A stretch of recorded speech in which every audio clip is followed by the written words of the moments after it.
Ok, voltamos agora com o nosso segundo bloco do Sentença dessa semana. Doutora Valesca, pergunto. Eu tenho um tio meu num asilo porque ele tem problemas sociais e a família não aguentou isso.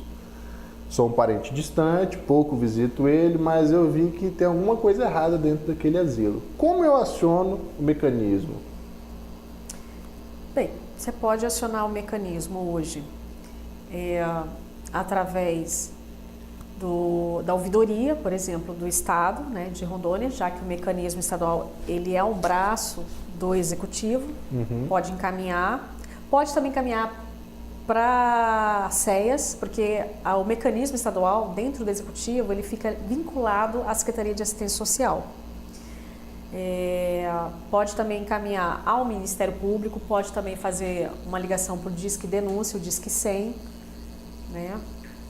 São um dos canais. Pode também encaminhar para a Comissão de Direitos Humanos da OAB, que também pode encaminhar para nós, também verificando a situação de maus tratos, né, nesse local, nesse asilo, que também nos encaminha.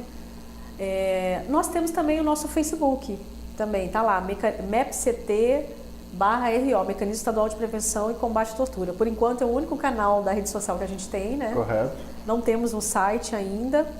Defensoria Pública também, se chegar alguma coisa da Defensoria Pública também pode nos encaminhar. Pode também encaminhar ao Comitê Estadual, ao Conselho Estadual de Direitos Humanos também. O Conselho Estadual de Direitos Humanos também funciona as reuniões, né, mensalmente também na Secretaria de Assistência Social. Por hora os canais são esses. Nós temos o e-mail, né, que também eu posso divulgar o nosso e-mail, que é MEPCT, não sei se depois dá para digitar. Dá para digitalizar. MEPCTR@gmail.com. No momento ainda, né, estamos aguardando a gente pegar um telefone institucional, né, para a gente ter um que fique ligado 24 horas, né, caso podemos ser acionados a qualquer momento, porque mesmo a gente tendo um horário, né, mas a gente acaba ficando de sobreaviso para qualquer situação urgente que fomos acionados. Doutora, indo para dentro dos presídios, existe tortura dentro de presídio? São só os agentes que torturam os presos ou os próprios presos se torturam? O que vocês têm de informação quanto a isso? Então, doutor Murilo, existe tortura, sim. Maus tratos também. Ainda que não seja físico, também existe? Psicológico. Também existe tortura praticada tanto por um agente de segurança, quanto também pode acontecer também, né, algum ato cruel, degradante também de um apenado em relação a outro. E existe também uma situação peculiar. Um apenado também pode ser induzido por outra pessoa, por um terceiro, também praticar tortura, maus tratos a um apenado, entendeu? Tipo, pode acontecer também uma indução também. Correto. Não só partir diretamente do apenado, como também pode ser induzido a praticar a tortura. E como é que o mecanismo vai trabalhar esse tipo de situação? Então, nós vamos fazer uma inspeção, fazer uma escuta, né, dessas vítimas, dessas pessoas vítimas de maus tratos e atos de tortura física, moral, psicológica. Podemos, inclusive, gravar uma entrevista com ela em particular para instruir melhor o nosso relatório e, ao final desse relatório, se for o caso, recomendar, se for o caso, uma medida de segurança para que garanta a integridade física dela de imediato, se ela estiver correndo risco de vida, né? Solicitar também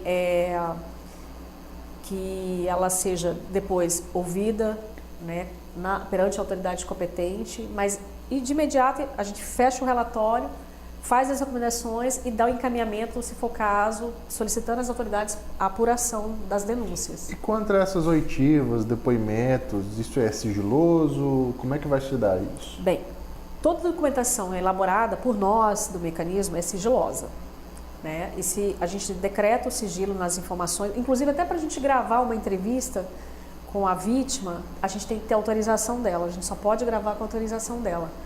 E temos que trabalhar essa documentação com sigilo, inclusive se a gente trabalhar em parceria com alguma autoridade que vai abrir o procedimento investigatório, solicitar sigilo também, para garantir a integridade física dela. Hoje, qual é o tipo de tortura mais presente dentro de unidades prisionais, dentro de delegacias, durante a apreensão de menores infratores, de criminosos? Você fala assim, o tipo de ação direta. Isso. Bater assim, bater nos dedos com cacetete, na cabeça, que não dá para ver muita marca, né, na cabeça. Um pouco aqui também, nessa parte aqui assim do estômago, mas a principal é nos dedos e na cabeça, que não ficam marcas. Mas tem a tortura psicológica, né? Ameaças. Também uma tortura, você, por exemplo, colocar os presos, as pessoas privadas de liberdade, por exemplo, no sistema prisional, nus, em posições assim, né? Como é que eu posso dizer? Não muito recomendáveis. Correto. Que coloca a pessoa, que humilha, né, aquela pessoa que está ali, naquela situação privada de liberdade, sem roupa, né? E outras situações assim que é muito delicado falar, mas assim, em geral, as torturas são essas. Assim, as mais assim citadas, né, as agressões são essas. Que acontecem. Eles batem geralmente em locais que não deixam marcas, assim, marcas tipo roxo, evidente. No físico. Às vezes a gente já encontramos presos com o braço quebrado, com a mão, os dedos aqui quebrados, inchados, já encontramos... Existe abuso sexual a ser apurado? Então, digamos que tem, não abuso sexual, mas assim, um abuso que, por exemplo, introduziu algum objeto, passou algum objeto próximo de determinado órgão do corpo, né, do preso, existe. Isso é recorrente? Olha... Eu pergunto isso, doutora, vou um pouco mais a fundo. A gente que tem uma vida social, que participa das redes sociais, eu vou dizer que diariamente eu recebo no meu WhatsApp vários vídeos, e aí você identifica que pode ser dentro de unidade prisional, pode ser na rua, durante uma vistoria ali de policiais com suspeitos, né, as revistas. Flagrante. E aí eu recebo vídeos, as pessoas aplaudindo, né? Eu como advogado não posso de maneira nenhuma achar isso com bons olhos. Vídeos você vê policiais determinando que os suspeitos se beijem, se abracem, ou vídeos de determinadas autoridades doutrinando os suspeitos, os próprios criminosos mesmo, já condenados, mas doutrinando religiosamente essas pessoas. Como é que o comitê como é que o mecanismo vai trabalhar isso? E aí eu trago o seguinte: Rondônia tem uma peculiaridade de que as nossas unidades de internação para viciados em drogas, se não me engano, 90% são bancadas por igrejas, e na sua totalidade, na sua maioria evangélicas, né, que tem um posicionamento um pouco mais firme, rígido, né? Mais rígido. Outras também existem algumas que são tratadas pela comunidade espírita, e aí é um pouco mais brando e tudo mais. Como é que o mecanismo vai trabalhar isso imaginando uma suposta doutrinação espiritual? Não deixa de ser uma tortura. Sim. Psicológica. Uma imposição.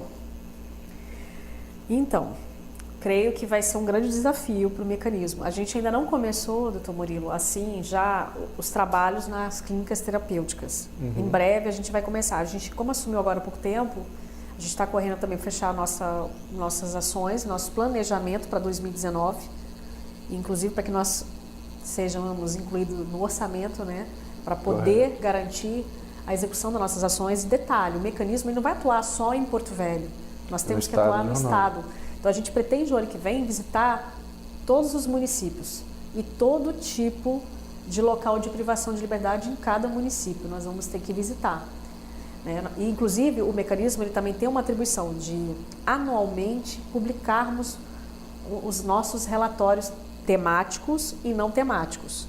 Só que os relatórios que a gente faz publicação são relatórios, assim, genéricos, sem nomes, sem exposição. Mas a gente faz um relatório que, tipo, visitou tal local, tal clínica terapêutica, recomendou isso, identificou isso, mas sem dizer nomes. Então, a gente também tem essa competência também de publicar artigos e relatórios temáticos. E assim, a gente vai trabalhar também em Rondônia, como eu lhe falei, prevenção. Correto. A gente não vai trabalhar só, a gente não quer que as pessoas vejam, inclusive a gente quer a colaboração da sociedade para que o mecanismo funcione, para que chegue até nós essas violações. A gente vai trabalhar a prevenção fazendo o quê? Palestras, a gente tem que botar isso no nosso planejamento, audiências públicas. A gente pretende também, dentro do curso de formação dos policiais militares, dos policiais civis, dos socioeducadores, a gente também ter dentro do currículo, né, um tempo lá para a gente dar uma palestra, um curso dentro do curso de formação sobre a temática, sobre prevenção e combate à tortura. Porque uma das formas também de nós trabalharmos em conjunto, em articulação com os outros organismos, é a prevenção. Então a gente tem que trabalhar atos de prevenção para tentar inibir, né, que aconteça, continue também acontecendo esses atos de tortura ou maus tratos. Então, palestras, audiências públicas para debater esse tema, inclusive com a sociedade. A gente vai trabalhar muito nesse sentido. Haverá algum tipo de lista suja? Lista? Suja. Exemplifico. No Brasil nós temos uma lista dos empregadores que empregam pessoas a serviços análogos à escravidão. Haverá uma lista suja de, por exemplo, clínicas que foram autuadas e estão em processo de interdição, talvez, por maus tratos, a própria tortura? Então, o nosso trabalho ele é sigiloso, né? A princípio, assim, penso assim, se publicamos relatórios, né, anualmente e é publicado para que a sociedade tenha, né, acesso, acaba de uma certa forma tendo acesso quais instituições foram foco de inspeção nossa e o que foi dito lá que deveria melhorar, o que identificou de violação. Mas assim, lista especificamente, né? Não, a gente trabalha com relatório, divulgação de relatório, né? Lógico, e esses relatórios a gente tem que divulgar fazendo tipo um evento, uma palestra, um seminário, um congresso, a gente, né, para debater também temas específicos relacionados também ao trabalho do mecanismo. Lista não, mas a gente pretende trabalhar, por exemplo, uma planilha, um levantamento de dados estatísticos, né? A gente está pensando nisso, de casos de tortura, de violação. A gente quer trabalhar dados, a gente pretende fazer isso, mas assim, não como assim, lista suja, assim, não pensamos nisso não. A princípio eu acho que não é muito assim, a nossa atribuição, mas divulgando os relatórios, eu acho que a sociedade acaba tendo ciência do que está sendo fiscalizado e onde identificou a violação. Correto. Bom, gente, esse é o nosso segundo bloco, a gente volta já já.